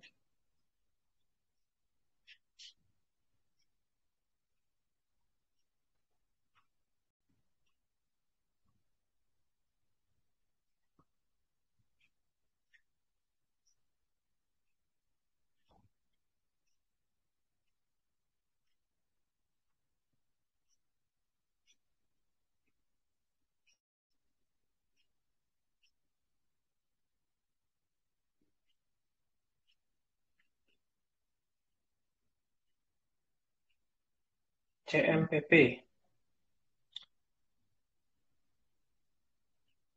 INPS sepi, seperti kuburan, ya sepi. Jadi gampang dimanipulasi juga bid offer.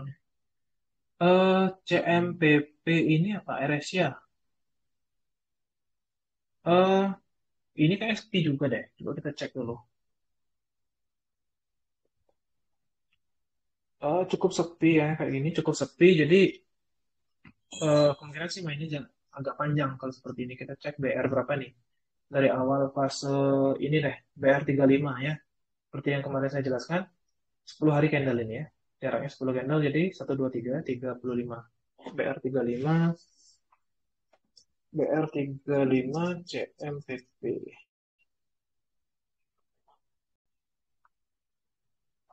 Ya, seperti ini. Jadi dalam 30 hari, 35 hari terakhir, nah seperti ini aja netnya. Apa volumenya? Net volume cuma 48.000 ya. Top 1, 2, 3 nggak ada yang dominan seperti itu. Jadi yang seperti ini yang menurut saya nggak bakal naik dalam waktu dekat gitu. Apalagi memang akumulasinya kurang bagus juga gitu ya. Istilahnya kalau bilang muatannya kurang bagus gitu ya. Nah, seperti ini biasanya ya menurut saya kurang bagus. Kalau misalnya pun melihat chart gradiennya ya, chart gradiennya seperti ini, ya chart gradien seperti ini cuma bergerak sekitar sini ya, sideways sekitar ini, volumenya juga cenderung mengecil ya, nunggu ledakan volume aja biasanya. Walaupun misalnya mau beli ya udah titip aja sesuai dengan lot yang tersedia ya, karena bid offer juga tipis gitu. Kalau misalnya beli pun nggak bisa banyak-banyak.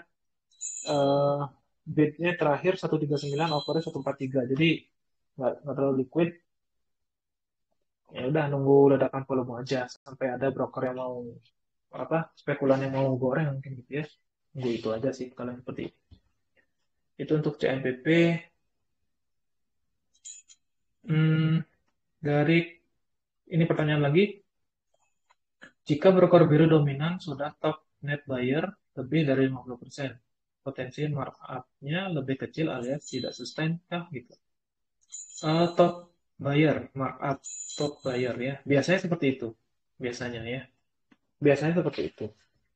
Biasanya nggak sustain kecuali di memang ada beberapa tim bandar yang cukup terkenal yang menjaga eh, antusiasme retail gitu. Jadi retail yang udah beli itu nggak cepet-cepet TP gitu, malah dia nambah-nambah terus gitu ya, nambah-nambah terus. Contohnya eh, diperhatikan WinR gitu ya.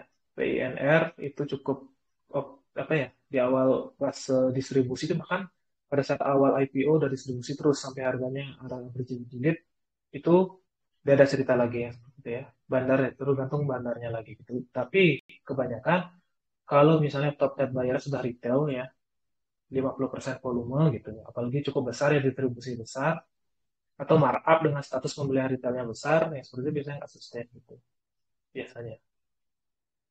Ya, biasanya seperti itu. Ini CMPP tadi, eh, SBMA. Eh, SBMA ini udah lama ya, nggak pantau ya. Hmm, SBMA, kalau dari analisa tadi, ya kalau mau pakai gradient flow, korelasinya juga udah apa ya, turun dalam ya, sekitar ini. Minus 0,7, 0,37, jadi ya nggak bagus nih untuk analisa gradient flow di sini. Ya, jadi sarannya cek broker summary aja gitu. Ya, cek broker summary. Kalau saya sih ini nggak masuk radar karena memang sebagian besar filter screener saya pakai itu antara MPNet sama GD gitu. Jadi pasti yang korelasinya cukup bagus gitu biasanya. Seperti ini ya distribusi kecil kemudian kuat. Hmm, kalau SBMA sih ya udah pakai teknikal aja yang seperti ini. Gitu. Ya kita lihat misalnya BR1-nya siapa sih yang jualan sampai flow-nya turun. Distribusinya ya cenderung juga ya retail sesama retail aja ya. Ya, jadi nggak sustain lah ya seperti ini ya. Kita cari yang lain aja gitu. Ya walaupun di awal di sini sempat bagus ya akumulasinya sempat bagus, korelasinya juga cukup bagus ya di sini di awal di sini. Ya tapi mulai menurun di sini kalau nggak salah saya sempat jual di sini ya di jarum ini walaupun average-nya kayaknya nggak pucuk banget jualnya. Tapi sempat punya ya di awal di sini karena saya lihat korelasi juga bagus. Oke, gradien gradiennya konsisten hijau terus disertai dengan akumulasi yang konsisten. Jadi saya beli di sini. Ya, harapannya memang naik gitu. Jadi saya pakai swing, naiknya di sini udah jual gitu. Setelah itu saya nggak ada pantau lagi sampai sekarang gitu ya. Jadi ini SPMA eh, petis PTIS. Coba kita cek, kita cek gitu aja. Nanti coba kita screener aja langsung pakai screener gradient. Untuk PTIS ya korelasi cukup ya. Jadi bisa menggunakan gradient flow di sini. Menggunakan gradient flow udah mulai ada akumulasi lagi. Cuma ya ini dimainkan salah satu influencer ya. Salah ya. Jadi kayaknya terkena likuiditas juga ini. Coba kita lihat. Hmm, oh enggak ya dipasang juga cukup ya. Bid offernya nggak terlalu bolong-bolong. Jadi yang terutama seperti ini kita analisa eh, ini gergaji ya mirip seperti gergaji seperti ini juga analisa biasanya ya seperti ini kemungkinan satu broker aja yang dipakai. Ya, coba kita cek broker apa sih yang aktif transaksi di sini. Kita lihat karena korelasinya cukup bagus, kita cek BR1 dulu ya. Kita cek BR1. Di sini sudah terlihat ada akumulasi dari 2 hari sebelumnya. Ya, di sini. 2 hari sebelumnya, ya. Kita lihat coba BR1 sama BR2-nya. BR1 akumulasi kuat, Beki. Oh, Beki AKBK. Semuanya jualan sini. Ya, retailnya blok biru. Kita lihat BR2 PTIS.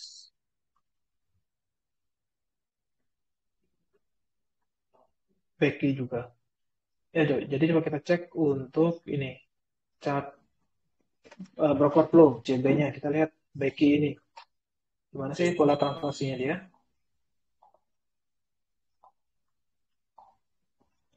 Ya, ternyata memang sudah ada akumulasi dari satu hari sebelumnya. Jadi teman-teman perhatikan pada saat Becky beli, ya harganya naik, dan di sini dijual lagi gitu ya. Dia beli lagi, jual lagi gitu ya. Jadi kecenderungannya yang seperti ini pakai satu broker aja ya kecenderungan. Entah gimana ya kalau teman-teman belum terbiasa melihat, jadi lebih baik pakai yang eh, umum dulu gitu ya. Umum dulu kebetulan PTS ini juga udah pernah analisa sebelumnya kemungkinan cuma BQ aja kayak gitu sama kayak INDX ya walaupun kayaknya movernya beda ya movernya seperti yang dibalik BQ ini beda gitu polanya juga cukup beda. Oke kalau ini misalnya lihat ininya aja lihat average-nya average BQ 2 hari terakhir ada di 623 sekarang closing di 640 kalau misalnya lihat secara teknikal nah misalnya awal market besok koreksi sampai maksimal di 600 atau 605 ya mungkin ada peluang di sini. Asal volumenya nggak melebihi volume hari sebelumnya gitu. Ya kalau misalnya turun volumenya sudah melebihi volume hari sebelumnya, ya dengan sini perkiraan ya, perkiraan Becky cuma ada 5.000 atau 300 jutaan. Kalau misalnya volumenya sudah lebih dari ya volume satu hari sebelumnya ya di sini volume 25.000 lot, besok misalnya turun di bawah 600 volumenya 50.000 lot, ya udah skip aja gitu kemungkinannya jualan ya gitu Becky-nya. Ya kita lihat gitu aja analisa volume. Ya, besok volume sederhana. Kecuali misalnya besok volumenya turun ke 600 tapi volumenya cuma berapa ya? 2.000, 3.000, gitu, 4.000 gitu. Ya, seperti itu. Jadi yang seperti ini biasanya net volume rasionya juga oh enggak besar ya. Artinya ya enggak terlalu berasa gerus dulu dia trading. Itu.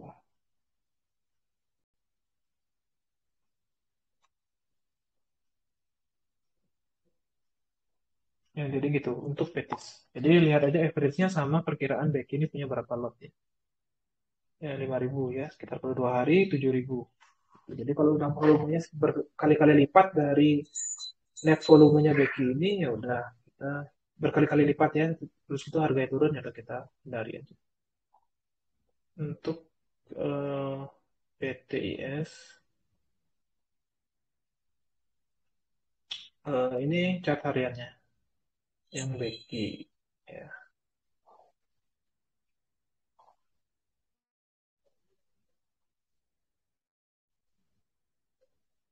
kalau Gaplo seperti gigi buaya runcing-runcing sangat besar supir dependen eh, kemungkinan sih hanya menggunakan sedikit broker ya gitu sedikit ya kemungkinan kemungkinan ya kemungkinan itu hanya kemungkinan tapi harus dianalisa lebih mendalam lagi gitu.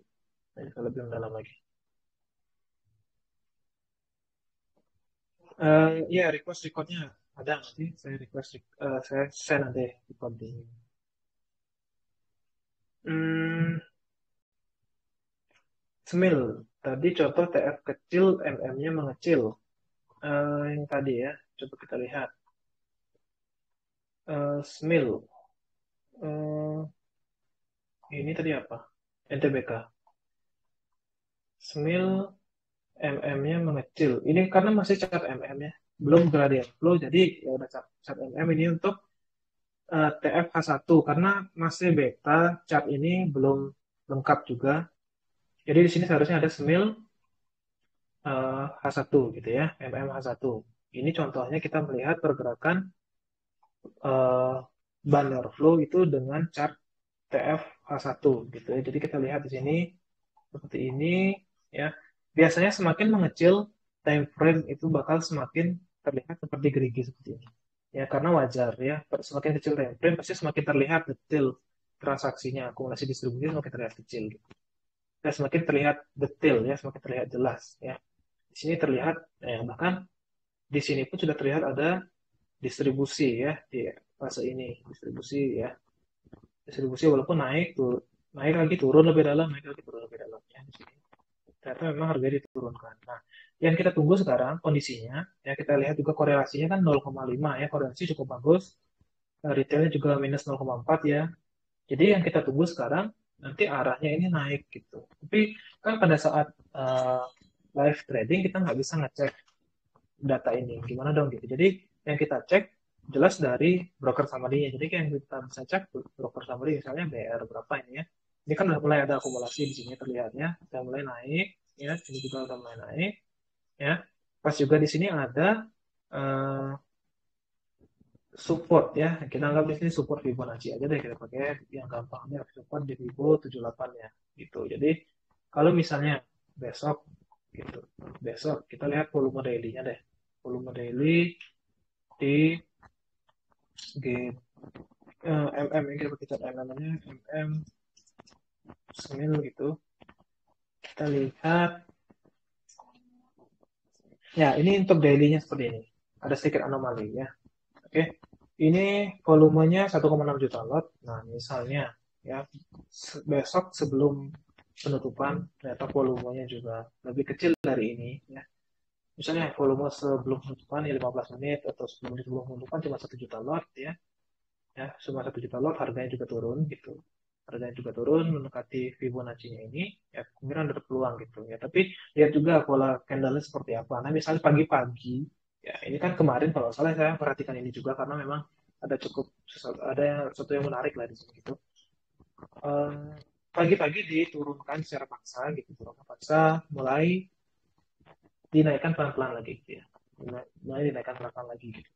Cuma karena detail transaksi kita nggak bisa lihat pada saat jam market, jadi kita lihatnya pada saat jam market tutup gitu. Ya, jadi kalau misalnya besok pagi-pagi diturunkan paksa gitu ya, diturunkan paksa tiba-tiba serat gitu, tiba-tiba 5%, 6%, minus 7% gitu. Di situ ada peluang. Ya, kemungkinan diulang lagi karena ini kebiasaan seperti itu. Ya, kebiasaan seperti itu, turunkan paksa tiba-tiba nanti dinaikkan lagi gitu ya. Ya, gitu. Jadi kita lihat sekarang broker summary terakhir itu gimana sih gitu. Kalau nggak salah CC yang net buy ya. Net buy cukup besar. Oh iya benar. Cuma di sini ada anomalinya. CC terlihat akumulasi, tapi yang jual rata-rata broker, ya istilahnya bilang broker zombie. IH, ZR, TP, PC, XH gitu. Jadi yang dimaksud broker zombie itu apa maksudnya? Broker yang jarang dipakai sama broker retail gitu. Ya retail pun mungkin websitenya nggak tahu gitu, websitenya nggak ada gitu ya, marketingnya juga mungkin nggak ada gitu ya. Jadi targetnya bukan untuk investor retail gitu. Jadi targetnya mungkin investor besar gitu. Jadi anomalinya di situ. Ini entah CC seolah-olah dibuat akumulasi ya, yang jual itu banyak broker yang mungkin hampir lebih dari 20 broker tapi non retail biar seolah-olah akumulasi atau memang di sini tujuannya hanya memindahkan barang ke satu broker gitu. Banyak tujuan di sini sebenarnya bisa kita lihatnya. Kemungkinannya banyak gitu. Ya. Bahkan kalau misalnya yang bagus itu CC akumulasi tapi blok biru ini ya, blok biru ini dia berbaris di sebelah sini ya. Di sini sebenarnya agak rancu kalau kita menganggap CC ini cuma bandar gitu ya. Bandar cuma pakai CC aja gitu ya. Jadi bisa aja dia bandar lain timnya dia jualan pakai TP, PC dan lain-lain gitu. Ya. Jadi yang harus kita lihat di sini sebenarnya pergerakan retailnya nanti seperti apa gitu. Ya misalnya besok candlenya dibuat hammer, ya candlenya hammer dan disertai akumulasi dan blok biru sudah mulai berbaris di sebelah kanan, itu biasanya ada peluang gitu. Ya biasanya ada peluang buy on weakness gitu peluangnya ya. Seperti itu. Tapi kalau teman-teman yang nggak berani misalnya beli besok mungkin bisa beli sekian persen. Misalnya targetnya beli 500 lot gitu. Besok ya udah beli 100 dulu gitu. Atau misalnya beli 50 dulu. Jadi misalnya konfirmasinya bagus, ya besok konfirmasinya bagus, broker summary-nya bagus, besok mungkin 2 hari lagi kita bisa beli lebih banyak gitu ya. Itu hanya pengandaian ya. Teman-teman analisa sesuai gininya nanti. Ya. Misalnya teman-teman penasaran sama pergerakan CC ini bisa juga pasti cek ini ya. Misalnya CBM 30 ya, kita lihat yang lebih detail gimana sih pergerakan CC gitu. Hmm, ini CC dari awal dia beli terus gitu ya.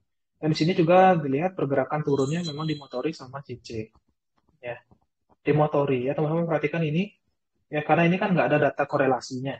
Untuk pergerakan tiap broker nggak ada data korelasinya, tapi kalau misalnya teman-teman perhatikan sendiri, ini sangat berkorelasi terhadap harganya. Jadi pada saat CC jual paksa gini harga turun, ya pada saat CC jual turun, ya pada saat CC dia udah dia.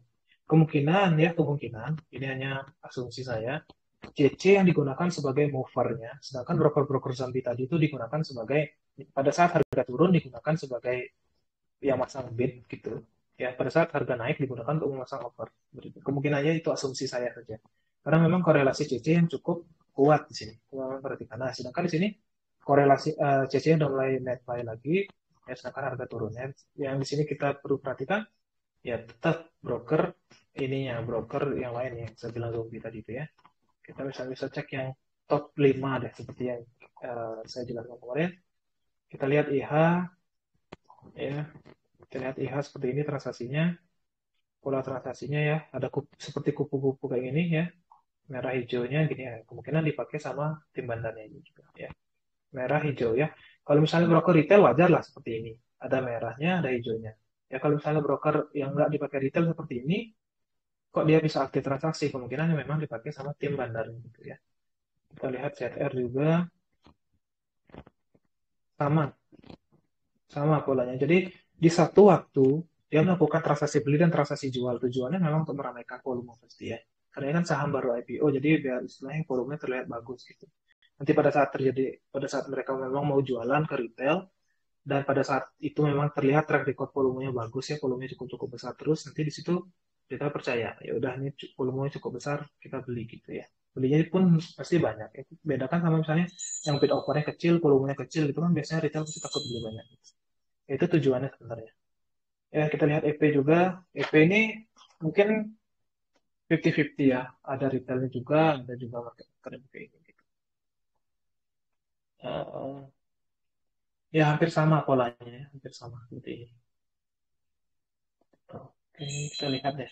TP, ya sama juga pada saat naik ini, seperti ini. Ya, kalau ini terlihat korelasinya negatif. Ya, pada saat harga turun dia beli. Pada saat harga naik, ya naik di sini dia jual. Gitu. Seperti itu. Jadi kemungkinan ini tim-timnya mereka juga ini. Ya tim-timnya mereka juga. Cuma sekarang yang perlu kita perhatikan nanti retailnya seperti apa gitu. Ya di akhir hari besok ini PC kita cek. 5 top top 5 aja kita cek. Sama juga polanya ya ini seperti kupu-kupu hijau merah gini ya, hijau merah ini hijau merah ya udah kemungkinan ini tim bandarnya oke. Ya udah gitu aja. Jadi kita tinggal lihat mayoritas retail besok ngapain gitu. Kebetulan saya juga udah punya nih saham ini, jadi bukan ajakan beli ya. Saya cuma mau apa ya? Ya coba aja beli gitu ya. Siapa tahu nanti dibalikan lagi harganya dapat. Siapa tahu ya. Ini untuk Semil. Eh kalau Pak Arwan Semil kira-kira kasar barang masih banyak karena baru IPO pasti underwater yang cukup besar ya. Kita tinggal lihat dari awal IPO-nya gitu seperti apa. Dari awal IPO kita anggap tarik BR 50 ya. BR 50 Semil. Eh BR 50 cenderung apa ya? Distribusi sedang. Kita lihat sini underwriter-nya siapa? Underwriter-nya untuk Smil eh underwriter-nya lalu MNC Sekuritas. Tapi uniknya MNC Sekuritas nggak ada net sell, ya, nggak ada net sell di sini. Eh, nggak ada net sell kemungkinan sih saham di awal IPO itu udah disebar ke beberapa sekuritas lain gitu. Ya. Jadi MNC-nya nggak ada net sell di sini. Ya, IPO-nya berapa ini? 17 17 juta lembar saham ya. 17 juta lembar saham di harga 100. Oh ya, 17 juta lembar saham sedangkan net volume baru berapa ini? 1,9. Jadi kalau misalnya secara kasar barang masih banyak ya secara kasar. Karena net volumenya baru 1,9 ya, 1,9 juta dari 17 juta. Gitu. Secara kasar masih banyak, ini belum banyak yang ditradingkan ya, belum banyak yang ditradingkan ini baru 1,9 aja yang istilahnya baru keluar, baru ditradingkan di TikTok gitu ya, membentuk total volume 61 juta lot gitu.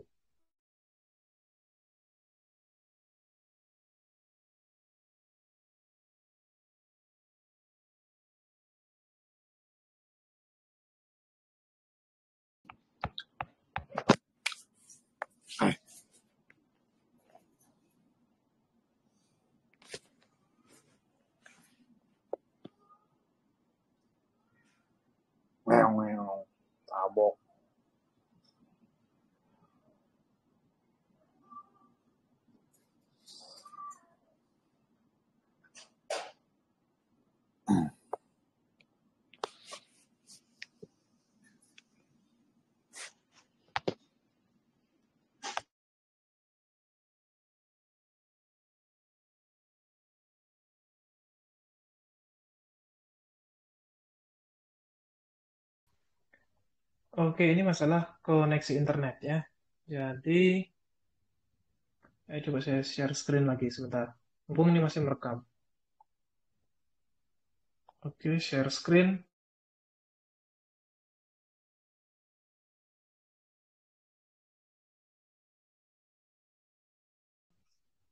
Oke, ada koneksi masalah koneksi internet. Jadi lanjut dulu, mumpung ini rekamannya masih jalan ya. Kita lanjut dulu. Jadi dari Smil ini memang dari net volumenya ya baru 1,9 juta lot dari 17 juta lot. Jadi belum keluar semua. Nah, yang menarik ini belum keluar semua ya saham yang IPO. Eh, Misalnya kita analisa saham yang baru IPO juga, contohnya ya terjadi distribusi. Coba kita lihat apa ya, karena saya nggak terlalu mengikuti. Eh, Coba lihat dulu deh. MPMA, PIPA, enggak, HJJ, Cuan, GTRA. Yang distribusi deh, Sage deh ya. Sage ya dari awal bulan Maret ya. GT Sage,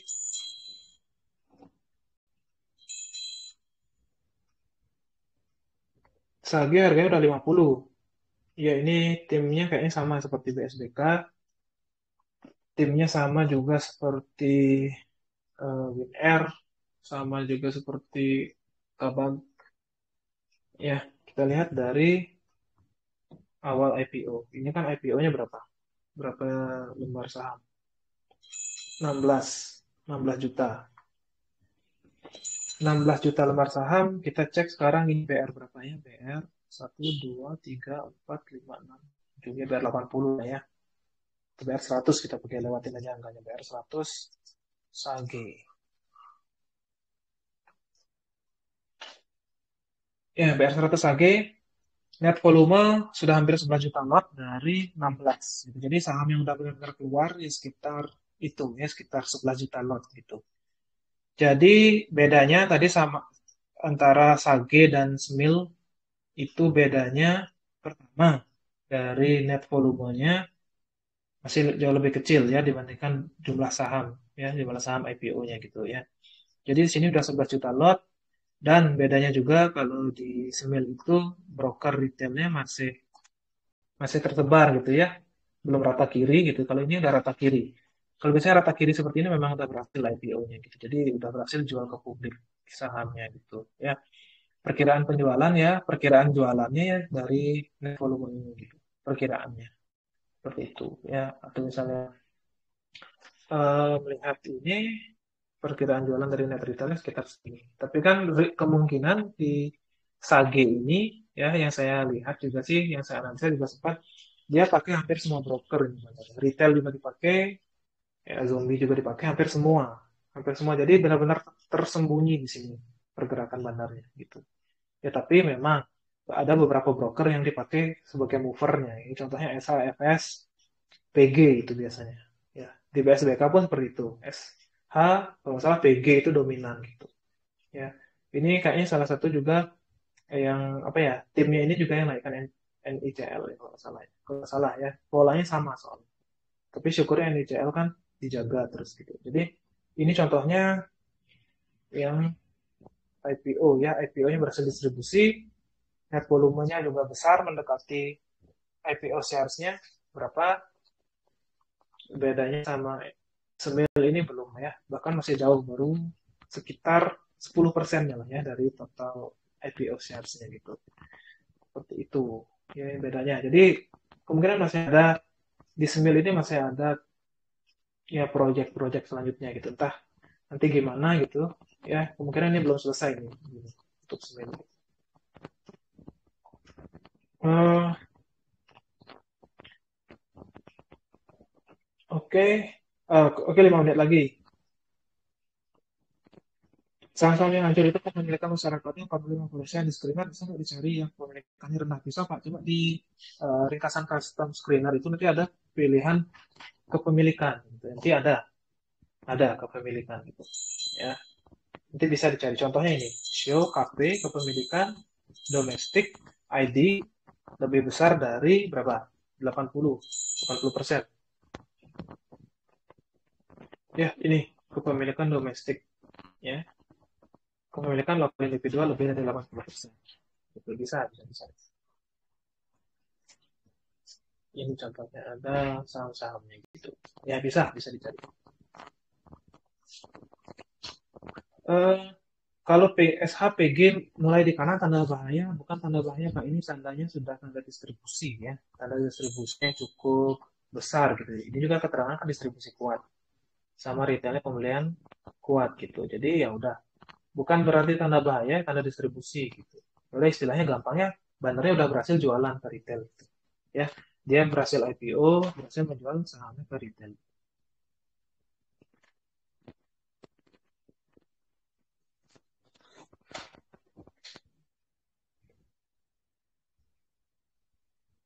Oke, eh, sekian dulu ya untuk gininya. Nanti kita lanjut bahasnya, screeningnya bahasnya di gini aja, di apa namanya, di chat aja gitu ya. Nanti saya coba kirimkan beberapa contoh-contoh screener ya, yang kita bahas tadi, screener gradien, terutama cara kita membahas gradien hari ini.